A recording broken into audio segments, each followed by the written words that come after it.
Assalamualaikum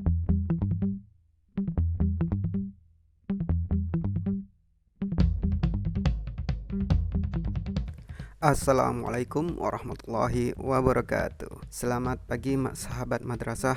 Semoga Anda selalu diberikan kesehatan dan rezeki yang lancar. Kali ini saya akan membagikan tips bagaimana madrasah mengadakan ujian seperti penilaian tengah semester atau penilaian akhir semester ataupun ujian madrasah berbasis komputer bagi madrasah yang belum melaksanakan UMBK. Bagaimana caranya agar mudah dijalankan dan diatur melalui aplikasi e-learning madrasah? Pertama, apa yang harus kita lakukan adalah membuat akun operator ataupun proktor. Kenapa harus membuat akun untuk operator atau proktor ya?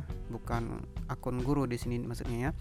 Karena nanti dari akun sini di aplikasi e-learning, proktor ini yang akan membuat CBT ya, mengupload soal dan mengatur jadwal di kelas online di e-learning ya. Jadi kami sudah membuat akun ya, nomornya bebas saja ya, bisa 1 2 3 4 5 ya, nanti bisa dicek di sini di e-learning kami ya.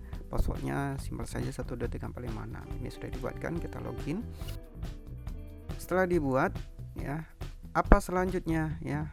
Yang kita lakukan adalah membuat kelas online CBT. Kenapa kita harus membuat kelas online CBT? Karena nanti peserta didik itu tidak bingung ya, tidak repot mencari kelas ketika PTS atau PAS. Ini kan harusnya terjadwal oleh madrasah masing-masing ya. Jadi kalau sudah dibuatkan kelas khusus, siswa itu akan langsung masuk ke kelas itu ya, kemudian akan melihat jadwal CBT di kelas tersebut. Jadi nggak lompat-lompat ke kelas mana, ke kelas mapel matematika, ke kelas guru bahasa Indonesia ya. Jadi nggak kayak gitu. Jadi lebih mudah kita buat kelas CBT. Kita buatkan pertama ya untuk kelas 10 ya. Kemudian ini rombelnya bisa pilih all semuanya juga ya kalau untuk mapel umum ya. Tapi kita per jurusan ya harusnya ya, karena ada mapel-mapel per jurusan IPA atau IPS. Jadi kita buat per rombel juga nggak apa-apa ya. Nama kelas ya, nama kelasnya kita buat CBT saja. Kemudian tujuan pembuatan kelas adalah memudahkan pelaksanaan CBT. Kemudian mata pelajarannya ini kita pilih bebas saja ya. Kita pilih salah satu mapel boleh ya, ataupun yang lainnya ya. Kalau mau khusus ya kita mapelnya mapel CBT, kita buatkan dulu mapel CBT. Jadi ini saya pilih TIK saja ya. Kemudian agendanya kita isi sembarang saja nggak masalah ya. Agenda 1 pertemuan juga bisa, 2 pertemuan juga nggak masalah ya. Kita buat 1 saja. Oke ya. Ini mata pelajarannya TIK kelas 10 ya. Mata pelajarannya kalau bisa dibuat CBT juga. Oke, kita buat kelas. Setelah dibuat kelas, ini langsung otomatis masuk ke timeline kelasnya. Kita masukkan dulu siswanya ya. Kita gabungkan semua siswa kelas 10 IPA 1. Kita klik gabungkan. Sudah tergabung di sini. Nah, kalau sudah tergabung, kemudian selanjutnya yang kita lakukan adalah membuat pengumuman di sini di timeline kelas ya. Mungkin menginformasikan jadwal PTS dan PAS ataupun UMBK-nya. Kemudian selanjutnya adalah kita lakukan adalah membuat jadwal CBT ya, jadwal PTS atau jadwal PAS ya, kita edarkan ke siswa kapan pelaksanaan ujiannya. Kemudian selanjutnya ya kita melengkapi CBT semua mapel. Ini tugasnya nanti mungkin bisa masuk ke kepanitiaan ya. Kemudian bisa mengatur CBT di sini. Kita buat ujian CBT baru, tinggal kita pilih ya. Kita mau mengadakan pilihan apa ya. Karena ini PTS ya ataupun UMBK ya. Mungkin bisa yang berdekatan dengan ini yang belum melaksanakan. Misalnya kita ingin mengadakan penilaian tengah semester.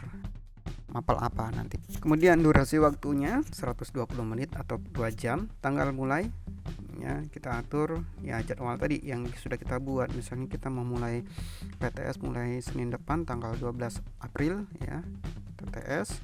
Kemudian jamnya kita atur ya, mulai jam berapa. Ya misalnya kita atur mulai jam pukul 8 waktu Indonesia Barat ya di sini.